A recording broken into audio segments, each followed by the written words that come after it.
কিয়ামত নিকটবর্তী হয়ে গেছে এবং চাঁদ বিদীর্ণ হয়ে গেছে। কাফেরদের অবস্থা হচ্ছে, তারা যদি কোনো নিদর্শন দেখে তাহলে তা থেকে মুখ ফিরিয়ে নেয় এবং বলে, এটা হচ্ছে এক চিরাচরিত জাদুকরী ব্যাপার। তারা সত্যকে অস্বীকার করে এবং নিজেদের খেয়াল খুশির অনুসরণ করে। আসলে প্রত্যেকটি কাজেরই একটি চূড়ান্ত নিষ্পত্তির সময় রয়েছে। অবশ্যই এ লোকদের কাছে অতীত জাতিসমূহের আযাবের সংবাদ এসেছে, এমন সংবাদ যাতে শাস্তির হুঁশিয়ারি রয়েছে।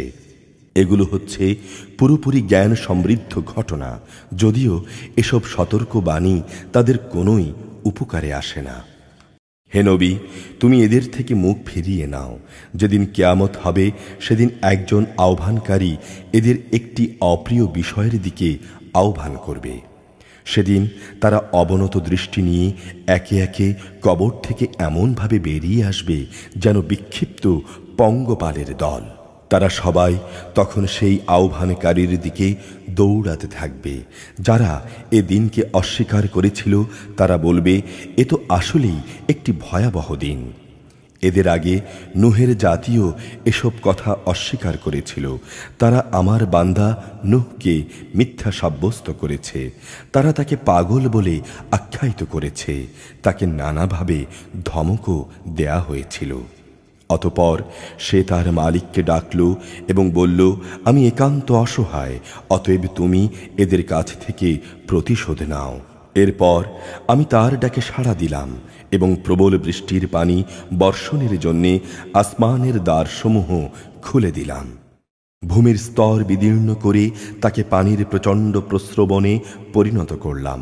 অতঃপর আসমান ও জমিনের পানি এক জায়গায় মিলিত হলো এমন একটি কাজের জন্যে যা আগে থেকেই ঠিক করে রাখা হয়েছিল।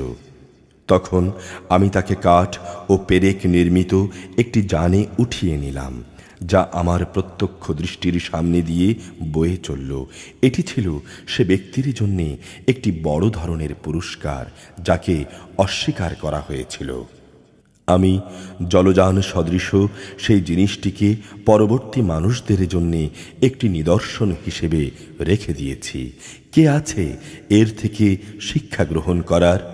দেখে নাও কেমন কঠোর ছিল আমার আযাব এবং কত সত্য ছিল আমার সতর্কবাণী।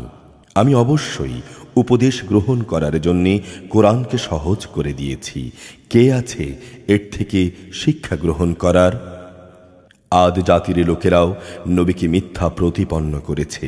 দেখে নাও তাদের জন্যে আমার আযাব কেমন কঠোর ছিল এবং কত সত্য ছিল আমার সতর্কবাণী। এক স্থায়ী কুলক্ষণের দিনে আমি তাদের উপর ঝঞ্ঝা বিক্ষুব্ধ বায়ু প্রেরণ করেছিলাম, যা মানুষদের এমনভাবে ছুঁড়ে মারছিল যেন তা খেজুর গাছের এক একটি উৎপাটিত কাণ্ড। দেখে নাও কেমন ছিল আমার আযাব আর কত সত্য ছিল আমার সতর্কবাণী। অবশ্যই আমি উপদেশ গ্রহণের জন্যে কোরআনকে সহজ করে দিয়েছি। কে আছে তা থেকে শিক্ষা গ্রহণ করার? সামুদ সম্প্রদায় আযাবের সতর্ককারী নবী ও রসুলদের মিথ্যা প্রতিপন্ন করেছিল। তারা বলেছিল, আমরা কি আমাদের মধ্যকার একজন লোকের কথা মেনে চলব? তার আনুগত্য করলে আমরা গোমরাহি ও পাগলামিতে নিমজ্জিত হয়ে পড়ব। আমাদের মাঝে সেই কি একমাত্র ব্যক্তি ছিল যার উপর আল্লাহর ওহী নাজিল করা হয়েছে? আসলে সে হচ্ছে একজন চরম মিথ্যাবাদী ও অহংকারী ব্যক্তি। আগামীকাল মহাবিচারের দিন তারা জানতে পারবে তাদের মধ্যে কে ছিল মিথ্যাবাদী ও অহংকারী।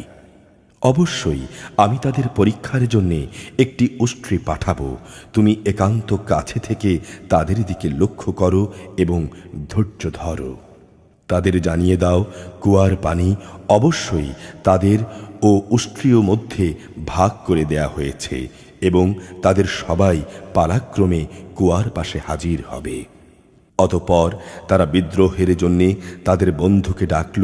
সে উষ্ট্রিকে ছুরি দিয়ে আক্রমণ করল এবং তার পায়ের নলি কেটে ফেলল। পরিণামে তোমরা দেখেছ কেমন ছিল আমার আযাব, কত সত্য ছিল আমার সতর্কবাণী।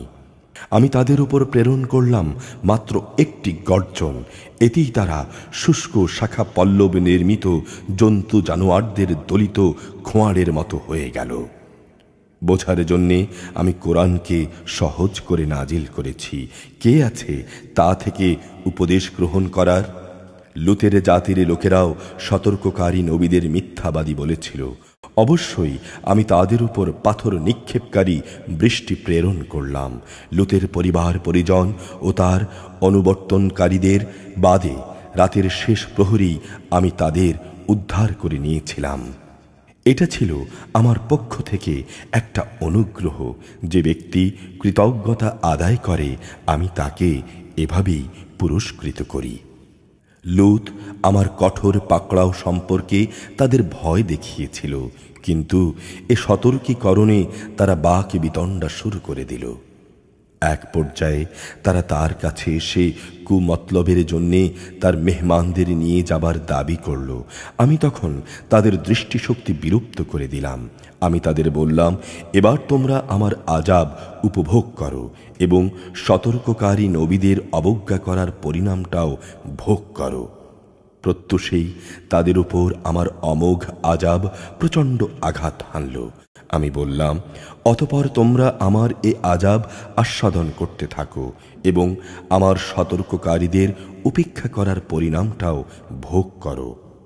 আমি এ কোরআনকে শিক্ষা গ্রহণ করার জন্যে সহজ করে নাজিল করেছি, কিন্তু কেউ আছে কি এ থেকে শিক্ষা গ্রহণ করার? ফেরাউনের জাতির লোকদের কাছেও আমার পক্ষ থেকে সতর্ককারী এসেছিল, কিন্তু তারা আমার আয়াতসমূহকে অস্বীকার করেছে। পরিণামে আমিও তাদের পাকড়াও করলাম, ঠিক যেমনি করে সর্বশক্তিমান সত্তা বিদ্রোহীদের পাকড়াও করে থাকেন। তোমাদের সমাজের এ কাফেররা তোমাদের পূর্ববর্তী কাফেরদের চাইতে কি শক্তি ও ক্ষমতার দিক থেকে উৎকৃষ্ট? অথবা আমার কিতাবের কোথাও কি তোমাদের জন্যে অব্যাহতিমূলক কিছু রয়েছে? তারা কি বলছে যে আমরা হচ্ছি একটি অপরাজেয় দল? অচিরেই তুমি দেখবে এই অপরাজেয় দলটি শোচনীয়ভাবে পরাজিত হয়ে যাবে এবং সম্মুখ সমরে তারা পৃষ্ঠ প্রদর্শন করে পালাতে থাকবে। তাছাড়া তাদের শাস্তিদানের নির্ধারিত ক্ষণ কিয়ামত তো রয়েছেই, আর কিয়ামত হবে বড়ই কঠিন ও বড়ই তিক্ত।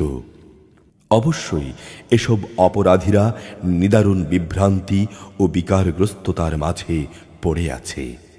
যেদিন তাদের উপর করে জাহান্নামের আগুনের দিকে ঠেলে নেওয়া হবে, তখন তাদের বলা হবে, এবার তোমরা জাহান্নামের আযাবের স্বাদ উপভোগ করো।